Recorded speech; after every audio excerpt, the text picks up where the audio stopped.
Thank you all. Thanks for coming. Thank you all. Thanks for coming. Hi, John.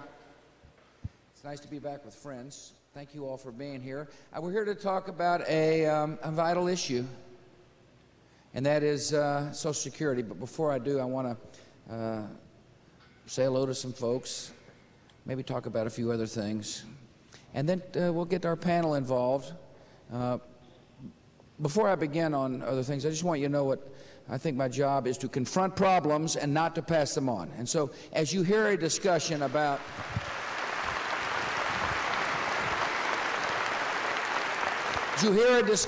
issues, I hope you keep that in mind.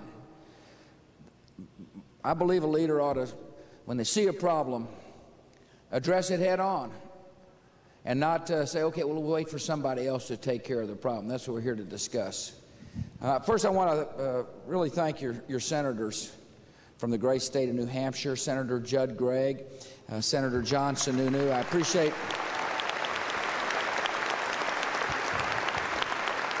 appreciate their leadership. I appreciate their advice. I appreciate the fact that they're willing to jump on Air Force One anytime I come to New Hampshire for a free ride. Judd's in charge of the budget for the United States Senate. Believe me, he brings a sharp New Hampshire eye to the budget process, and that's good. I'm looking forward to working with him. He'll be a great budget leader. I want to thank the Speaker of the House, Speaker Scammon, and the President of the New Hampshire Senate for joining us. Thank you, members, for being here. I'm proud you're here. I want to wish my friend Commissioner Dick Flynn a happy birthday. Today is his birthday. I want to thank the state and local officials who are here. Appreciate you coming. I want to thank Reggie Wright. Where's Reggie? Yep, Mr. Wright, thank you for coming. Reggie Wright is 81 years old, or will be 81 on Monday. He is a volunteer at the Veterans Hospital, and I appreciate that.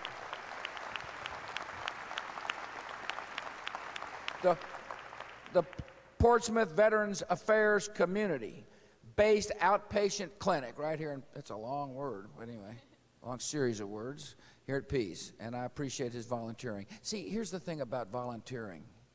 If you volunteer to make your community a better place, you're adding to the great compassion of America.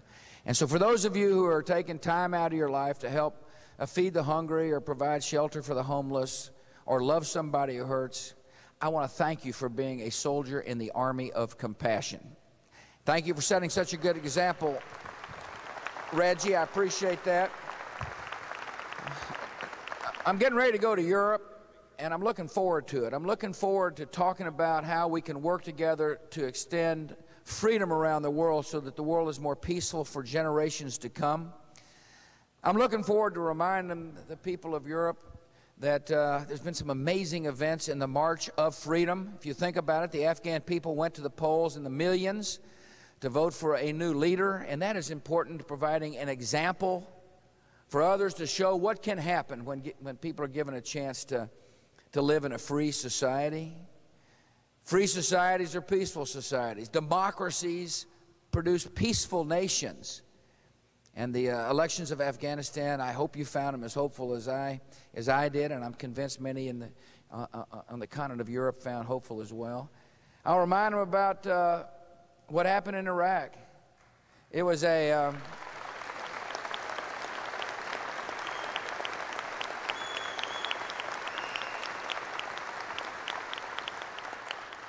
it was a grand moment when millions defied the terrorists and went to the polls to say, we want to live in a free society. For those of you who have been to Iraq, I see we got some Marines here, or family members in Iraq. I want to thank you for your loved ones' sacrifices. I hope that the hug that took place at the State of the Union spoke to you as much as it spoke to a lot of people I've talked to. Certainly spoke to me. It's said that there's a mom who's longing for to be able to hug her son, but her son's sacrifice was recognized by the woman who got to vote I thought it was a wonderful moment of compassion and freedom and eventually peace that we all want for our children and grandchildren. Freedom is on the march, and I look forward to working with our friends in Europe to continue that march. So that when it's all said and done, we can look back and say, the world is safer and more peaceful for our children and grandchildren.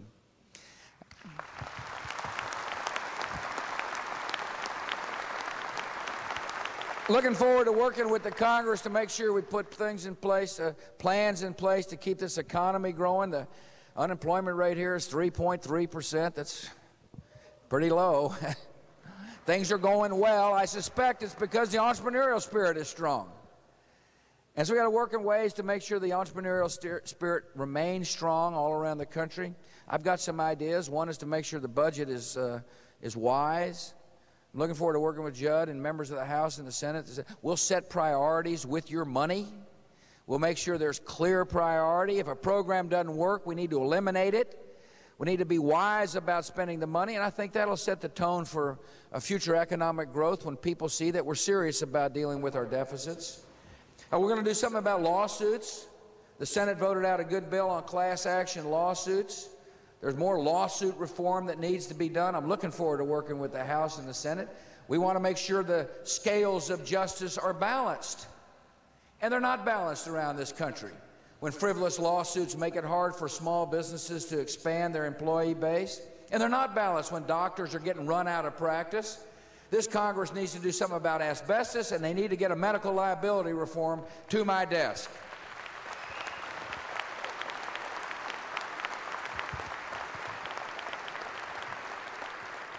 There's a lot of issues we can work together on to make sure that the economy continues to grow. I mean, we need to get an energy policy, energy bill. I put out a policy. I'm looking forward to working with Judd and John Sununu to get a bill out of the United States Senate that enhances conservation, that talks about renewable uses of energy. I believe that we ought to expand nuclear power to make us less dependent on foreign sources of energy, and at the same time do a better job of protecting our environment. We need to continue to provide money for technologies to make the cars we drive cleaner. I mean, one of these days it'd be nice if biodiesel or ethanol becomes even more commercially available, so that when the crops are up, we're less dependent on source of energy from coming overseas. And so I want to work with the Congress to promote a good energy plan, good energy bill that will enable this president and future presidents to say that we're less dependent, that we're more self-sufficient when it comes to energy, which would be good for our economy and good for our national security as well. Now I want to talk about Social Security. And I'm sure there are some who, when they heard the State of the Union, if they listened to it, said, why is he spending so much time on what had been used to be called the third rail of American politics? That means if you touched it, you were politically electrocuted. I guess that's what it meant. I've touched it. I touched it in 2000 when I campaigned here and around the country. I touched it in 2004. And I really touched it at the State of the Union because I believe we have a problem. And I want to talk to you about the problem. And Tim Penny, my friend, former Democrat member from Minnesota, is also going to talk about the problem. And I'm going to throw out some ideas about the solution as well. And I want to hear from our panelists here in a minute. Laura said make sure you tell everybody hello when you come, and make sure you give the panelists a chance to speak. So far, I'm not listening to her too well. So here's the problem. In the olden days, in the 1950s, 16 workers would be paying in the system for every beneficiary. That means that the worker had less of a burden to pay the benefits that were promised. And the system was working great. And by the way, Social Security is vital. It's a really important system. But things have changed since the 1950s. First, baby boomers like me and Judd, Penny, and a couple of others out there are getting ready to retire. There's a lot of us. And instead of living to about 60 years, which was the life expectancy early in the Social Security calculations, we're now living to 77 years. And a bunch of us hope we do better than that. So you got a bunch of people fixing to retire, a bulge of retirees coming into the system who are going to live longer. Plus, the benefits promised to the baby boomers are 40% higher in real terms than the seniors retiring today. So just think about that aspect of the environment in which we live. More people, living longer, being promised greater benefits. The problem is compounded by this. There's not enough people paying money into the system to pay for all that. The ratio of payers to beneficiaries going from 16 to 1 to 3.3 to 1 today. And and down the road, it's going to be 2 to 1. So you can see the formula begins to get a little disturbed. It makes it hard to pay the promises. As a matter of fact, in 2018, the system goes into the red. And by the way, there's not a Social Security trust. People think your money goes into the trust and it's held for your account and then you get it out. That's not the way it works. It's pay as you go.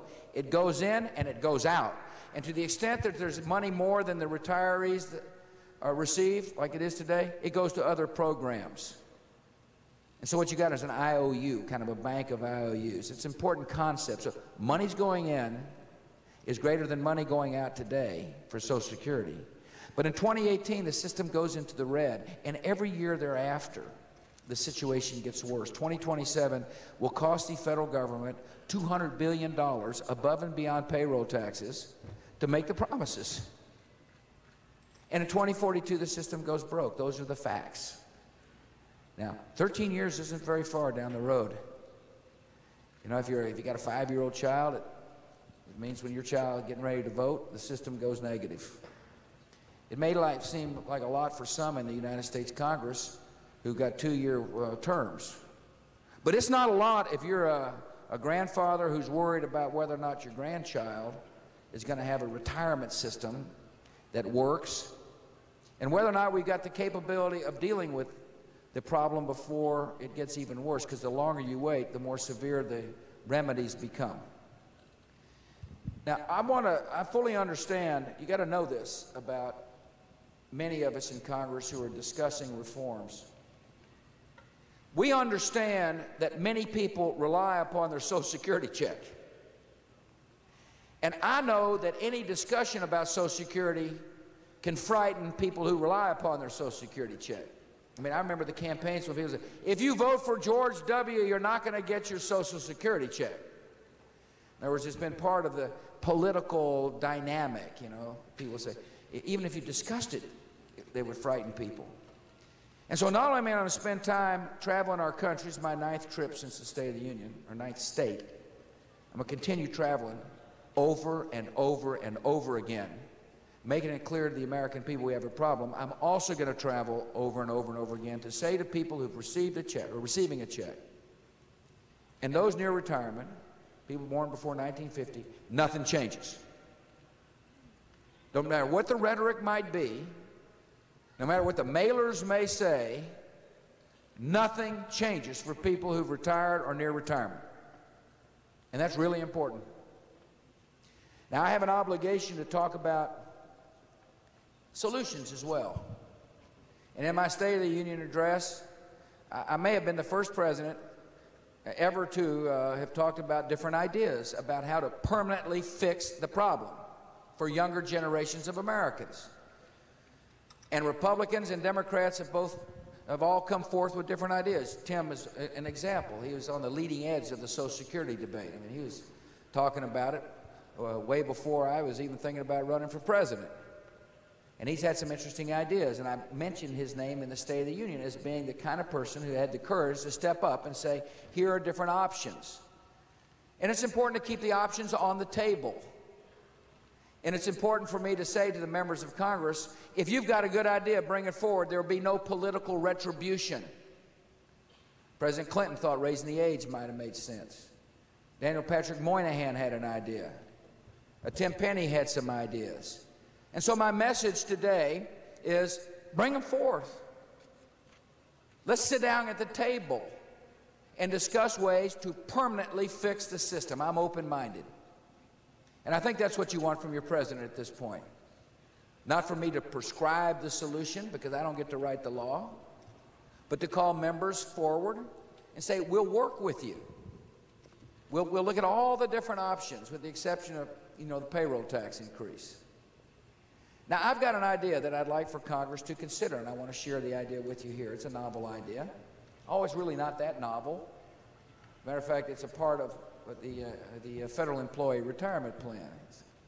It's a thrift benefit plan. It's a plan that allows federal employees to set aside some of their money and put it in safe stocks and bonds so they get a better rate of return on their money than they would otherwise. So it's not new. The idea of allowing people to invest their money, their own money, is not a new thought. That's what's already happening with federal employees. I'm the kind of fellow who believes if it's good enough for federal employees, it ought to be considered for younger workers. In other words, it ought to be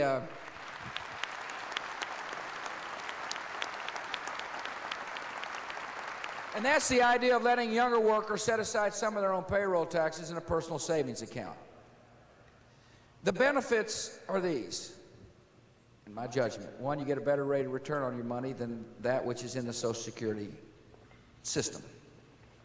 If you're a younger worker, and say, my proposal is that you can put 4% of your payroll taxes in an account, and the rest of it obviously will go into the Social Security system. If you're a younger worker who averages $35,000 over your lifetime, and you put the money set aside, the 4% allowed to be set aside into a personal account, because of the compounding rate of interest, that will accumulate, you'll accumulate $250,000 when it comes time to retire. So you've got money in the Social Security system, however much Congress can afford, plus your own nest egg of $250,000. That's for a worker who earns $35,000 over his or her lifetime. And the reason why the money grows is because interest compounds. I'm trying to sound like an economist. I was a simple history major, but nevertheless, people, if you keep reinvesting in safe stocks and bonds, money grows. And it's important for younger workers to be able to watch their money grow. Now, you can't take that money and put it in the lottery, in all due respect to those who like the lottery. In other words, there's going to be some safe guidelines. We've already done this. The Federal Employee Benefit Plan does just that. It says here is a conservative mix of stocks and bonds available for you to get a better rate of return than that which you get with your money flowing through the Social Security system. It makes sense for younger workers to hold their own account because when they pass on, they can leave their own assets to whomever they choose. I think that's a wonderful idea.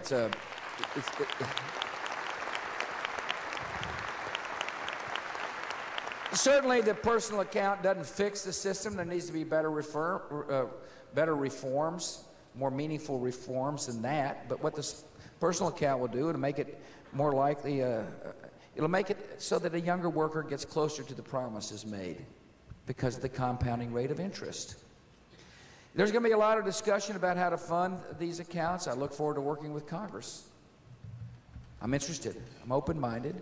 One of the suggestions we made is the accounts start very slowly so they become easier to finance and they grow over time.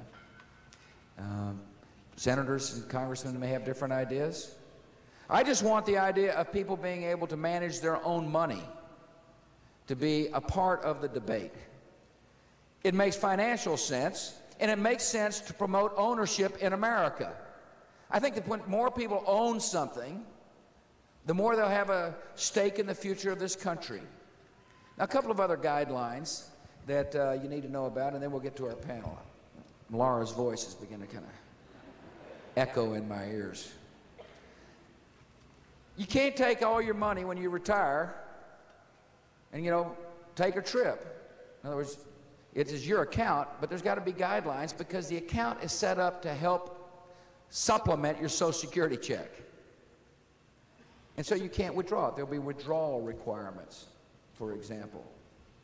However, if you do pass it on to a survivor, that survivor can liquidate the account and live on it, which oftentimes does not happen in Social Security today. For example, if a person were to die prior to 60 years old, all the money going into the account, and the kids are over a certain age, all the money in the account goes away. I've talked to widows who would like to see at least something left over for all the hard work their husband has done, or vice versa. If the woman's working and the husband is the beneficiary, that there's an account to pass on. So what I'm telling you is that there's ways to make this system conservative is the right word to use. It's easy to develop a mix of stocks and bonds that can beat the rate of return that the money now earns in going through the Social Security system, and enable a younger worker to have a compounded rate of interest that grows over time. And that's what I want Congress to discuss and think about. I understand it's novel and it's different.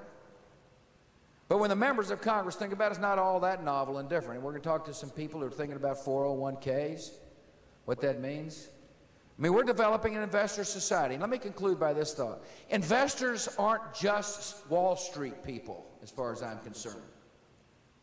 You know, you get the investor class. You know, that you think about that, that means only certain people are capable of investing. I disagree. I think every citizen has got the capacity to manage his or her own money. And if they don't, we'll help them understand how to. And the rules will be such that they can. And I believe the so-called investor class ought to be every American, regardless of his or her background.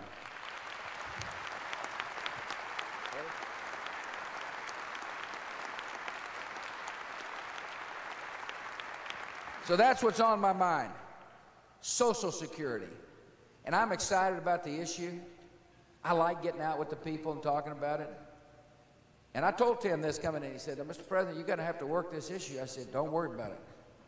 Every week I'm out of Washington, D.C. in forums like this. And I'll continue to do it. I'm going to talk to the American people over and over and over again until the members of Congress recognize we have a problem. And then I'm going to ask them the same question that people have asked me. If we got a problem, what you going to do about it? People expect us to lead on this issue. They expect us to put our parties aside and move forward on this issue to solve the problem for the American people, which is exactly what we're going to do. And here's a guy, here's a man who has put party aside, put his country first. He served as a United States Congressman from Minnesota, like I told you. And he is our expert on the subject. He's a senior fellow at the Hubert H. Humphrey Institute Policy Forum in Minnesota. Thanks for coming. Give us your thoughts. Well, thank you, first of all, Mr. President, for your leadership on this issue, because this is the most important domestic program ever created. It's provided enormous security to senior citizens in America, that they know they have a safety net they can't fall below, and that's important to maintain. But as you've articulated, we need to strengthen this program for the 21st century. It was created 70 years ago, a different time, different place. Circumstances have changed. We've got new generations coming along, and they rightfully are worried about the future of this program, and we need to give them a voice in how to change this program for the future. You appointed a commission on which I served a few years ago, and you wisely chose former Senator Daniel Patrick Moynihan to chair that commission, and he was known to say that you're all entitled to your own opinions, but you're not entitled to your own facts. And he said to our commission, the first thing we're going to do is sit down and look at the facts. And what the facts told us is that the current system is unsustainable. Whether you go to the General Accounting Office, now called the Government Accountability Office, or the Congressional Budget Office, or the Social Security trustees, the Social Security actuaries, all of these government agencies tell us the same thing. You've articulated some of it just a few minutes ago. For example, this is a fact. You can't escape it. By the year 2030, there will be only 2 workers for every retiree. You've got the chart up over here that shows how the demographics in America have changed over the last several decades. Today, there are 3.5 workers for each retiree, but with only 2 workers per retiree in just 25 short years, we don't have a lot of good options here unless we want to place an even higher payroll tax burden on younger generations to support the system at that time. Yeah, let me just give an example. Today, a retired average wage earner gets $14,200 a year in benefits. So think about what 2 workers per beneficiary mean. It means that 1 worker would have to pay $7,000 to support that retiree. And so, sorry, Tim, I'm just trying to quantify the burden. That's fine, and it does put it in very real terms, because that's a big chunk of change. I was at a dinner last night with another leader on this issue, retired Congressman Charlie Stenholm, and he said, well, I've got it all figured out. Since there's only going to be 2 workers to support my retirement, I'm picking Tiger Woods and Jessica Simpson. But we don't have that luxury. And so it does speak to the tax burden. I mean, think about this. When the program was created, it was a 1% tax paid by you and 1% by your employer. The maximum anybody had to pay into the system at that time was about $90 a year. Now the maximum you can pay into this system is $11,000 a year, and it will keep going higher. But it doesn't necessarily guarantee you anything back. So that's another fact that all these reputable agencies demonstrated, and it's a fact that drove our work on this commission. So as we began to look at options, we thought, well, what do we do about this trust fund? I was in Congress in 1983. Judd Gregg and I were in the House at that time.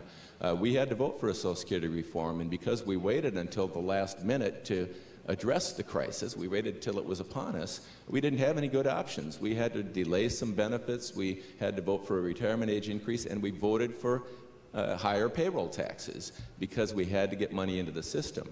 But if we keep resorting to higher payroll taxes, it's not fair to the succeeding generations. So here's the deal. Had we done something differently 20 years ago in 1983 and allowed the extra payroll taxes to go into personal accounts for younger workers over these last 20 years, we'd be well on our way to solving this problem by now.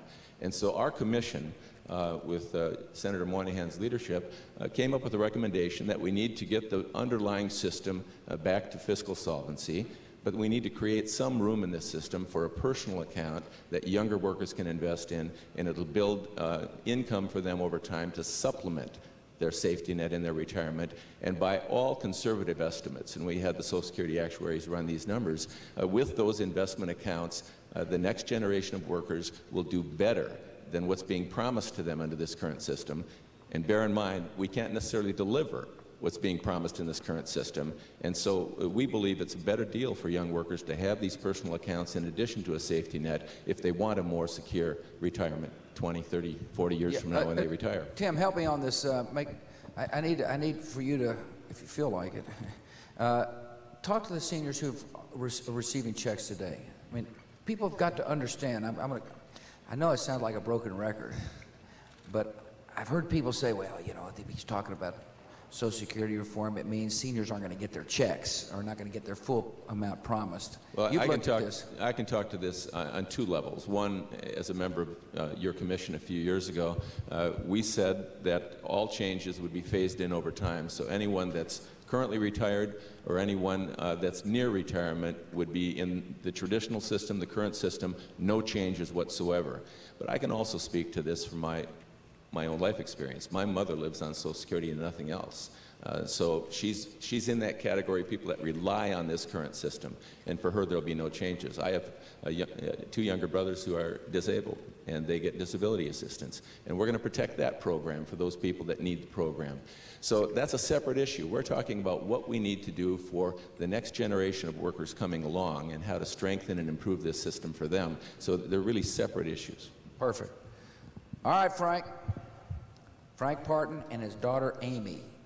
It's an interesting idea, I want to congratulate the people who picked our panelists, because this is really a generational issue when you think about it in many ways. Dad, daughter, retired, not retired. Frank, Thank you, what Mr. did President. you do? What did you do here? How did you make a living for a while? How did I make my living, Mr. President? Yeah. I was in the Air Force for many years. There you go. And I, Thanks for serving. yes. Thank you. I appreciate that. I beg your pardon? I appreciate it. Oh. And so do the people out here, obviously. Thank you. We appreciate you, Mr. President. Well, thank you. My name is Franklin Parton, Jr. My wife and family and I reside in New Boston, New Hampshire. My lovely wife. Where is she? Right down there in the blue jacket. You're right. She is lovely. We'll see you afterwards. I'm 69 years old. I've been retired for about 6 years now, and I'm receiving Social Security. It comprises about 40% of our retirement income. I'm very thankful for it. But I recognize that there's a serious problem with it, and I appreciate the plan that you have, because I think it's something that my daughter, when she gets to be my age and wants to think about it, will have something viable to count on. So. Yeah. So Social Security is important for you. Obviously, not to the extent that it's important for Tim's mom, but 40% of a person's money, is what they're living on, is important. And as you discuss this issue with people, Frank, do you hear people say, yeah, you know, it looks like Congress is going to reduce my benefits for retired people? Or is that out there still? Or, I mean, I've heard things like that, but that's not my experience not what you're at all. thinking. That's good to know. Well, it's not going to happen. See? And this is important. I tell you why it's important, because once the people who get their Social Security checks realize nothing changes, then all of a sudden they're going to start saying, how about my daughter? You know, what are you going to do about the next generation coming up? One of the great things about the generation which is retired is they've always worried about the next generation. And that's what we need to be worried about. That's why Frank has agreed to stand here in front of all these cameras, sitting up here with the president, worried about speaking, I'm sure, because he was worried about his daughter. That's why he came. Once he's assured that his check isn't going to change. And by the way, before I talk to Amy, I do want to say something to the people who are going to be voting on this legislation. Once the seniors realize nothing changes, the voices you'll hear from are the Amy's of America, who are saying, Mr. Elected Official, what you going to do about it to make sure I don't get stuck with $200 billion a year, near $300 billion a year deficits over time? Why don't you address the problem now and not wait and pass it on so the next generation coming up has to deal with it? So Dad did good, didn't he? Your dad did good. Yeah. All right, Amy, what do you do? My name's Amy Parton. I'm a senior at the University of New Hampshire at Manchester. I'm studying English. Good, yeah. I could use a few lessons. I'll see you afterwards. Yeah.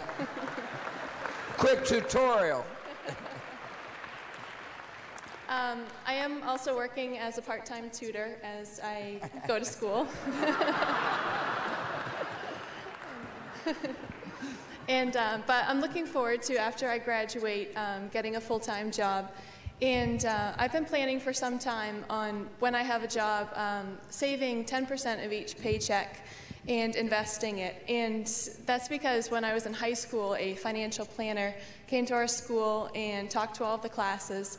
And she showed us a lot of facts and figures that really impressed on me the importance of thinking about retirement, because it showed that Social Security was not going, Social Security alone wouldn't be an adequate source of income for me. So I approve, I appreciate what you're trying to do with the Social Security reform, because it fits perfectly with the plans that I've already had. Interesting idea, isn't it? Here's a person getting ready to get out of college. Ready? I'm a bit full this morning, quick shower, and now we're down here. That's good. Like, when was the last time you wore a tie? It wasn't yesterday. I don't blame you, man. I'm stuck. Well, my name's Bill Yen. I'm here with my wife, Serena. Where is she? Right Thanks. the girl beside us, Shannon, my daughter, and Samuel. And also my mother, Wheeler. Yeah, give her talk to Mom, that's for certain. So Is your mother still giving instructions? oh, we got to give the best this morning. So I was getting some help. So's mine. And I was up most of the night hoping I wouldn't forget the name. So we got that. Yeah, that's good. So you're dairy farmer. A little bit about the history of the farm. Just out of curiosity. History of the farm, fourth generation dairy farmer. Same farm? Same farm. Fantastic. My father.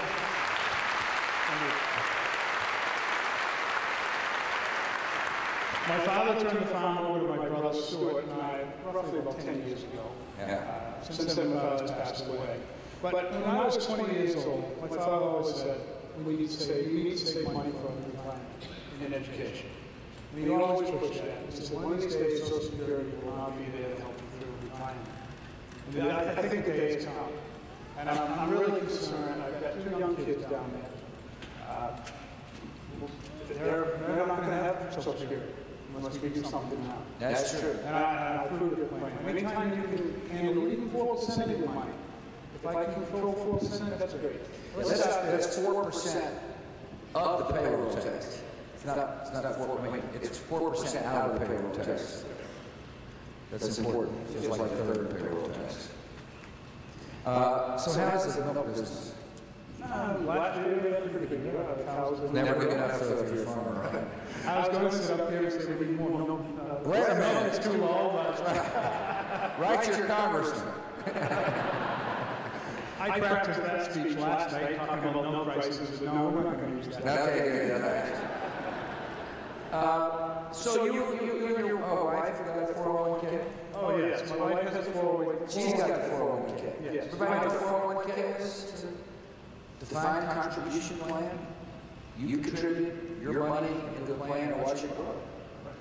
When I was your age, when I was younger than your age, there weren't a lot of 401ks. I remember coming up talking about 401ks.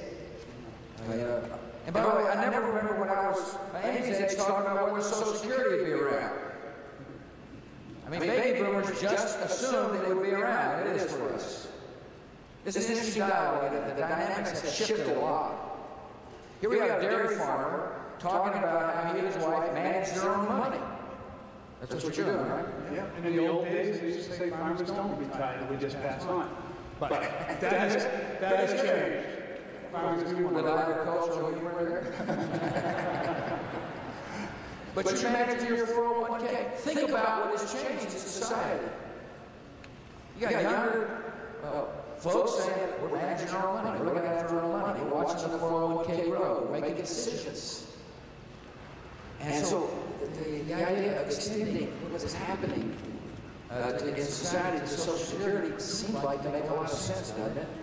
This is a society where younger folks are saying, just give me a chance to watch my own money grow. And at the same time, go milk those cows. Are you still milking by hand here in New Hampshire? Oh, no, we've got to stay in that. You're mechanized? That's good. We had to change our 70-year-old plan, too. There you go. Very good.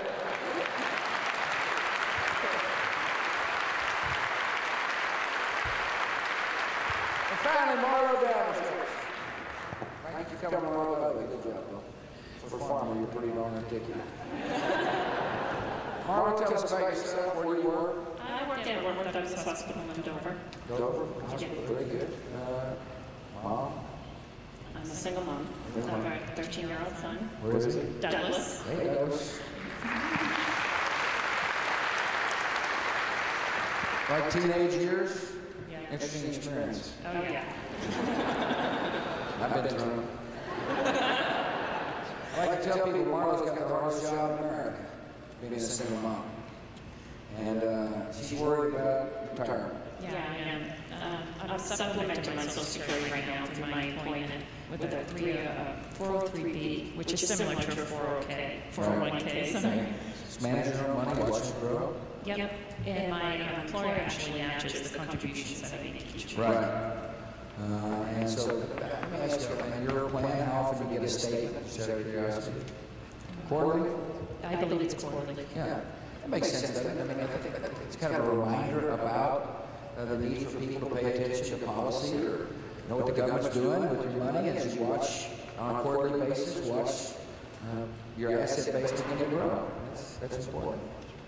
And so tell us about Social Security. Here's your chance. Well, a large population of, I work in the intensive care unit, and a large population of the patients I see are elderly, and they rely, a lot of them rely mostly on their Social Security check. And I see the difficulties that they're having right now, just being able to survive. Some aren't even able to afford, medications that they need to buy. So I know that it's a problem now. It's going to be a problem for me when I retire, and I'm hoping to see a change. So when I retire, You're aware of the problem? I mean, yes. obviously, otherwise you would be sitting here. But I just wonder how aware people are that we have a serious problem. That chart And this chart, by the way, which is reality, just shows how, how big the deficits are. Starting in 2018. I mean, it's like you wait, then all of a sudden you got to come up with 200 billion in 2027, and like 2032 you got to come up with 300 billion just to stay even for the year. I mean, are people beginning around the nursing stations to start kind of talking about it yet? I really haven't heard it around the nursing station yet. They're going to after you get back. Aren't they? Oh, yeah. By the way, the Medicare drugs, we're fixing it.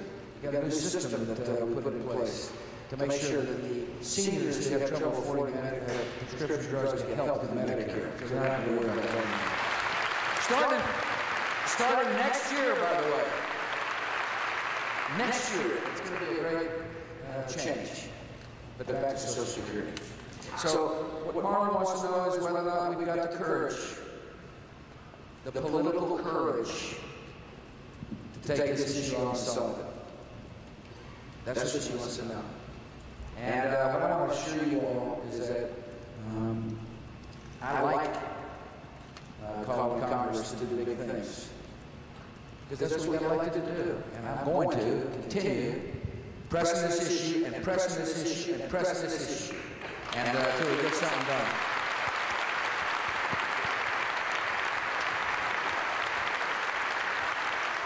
I want to thank you all for your interest.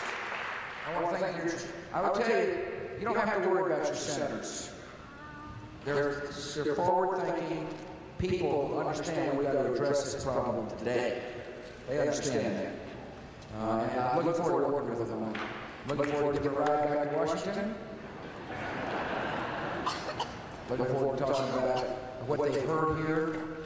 I want to thank you for your time. I want to thank our panelists for doing such a fabulous job. I appreciate it. In the meantime, may God bless you all. Thank you for coming.